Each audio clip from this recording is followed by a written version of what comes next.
Benepisyo ng power nap sa mga night shift worker. Alamin! Ang ating katawan ay may tinatawag na circadian rhythms o mas kilala sa tawag na body clocks. Ito ang nag-regulate sa galaw ng mga biological mechanism ng isang tao tulad ng paghinga, pagkagutom, at maging sa pagkaantok o pagtulog. Pero ano nga ba ang epekto sa iyong body clock kung ikaw ay isang night shift worker? Nakadisenyo ang body clock ng tao para magising sa umaga at matulog sa gabi. Kaya naman, ang mga nagtatrabaho sa gabi ay nilalabanan ang natural na mekanismo ng katawan sa pagpilit na maging gising sa oras na dapat matulog. Pero ano nga ba ang maaaring solusyon para rito?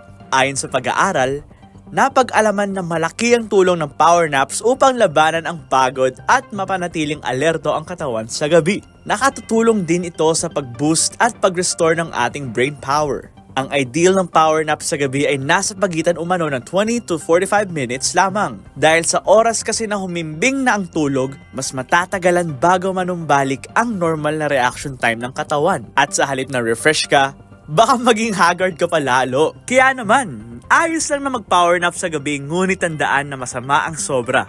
Kaya naman 20 to 45 minutes lang to recharge your energy.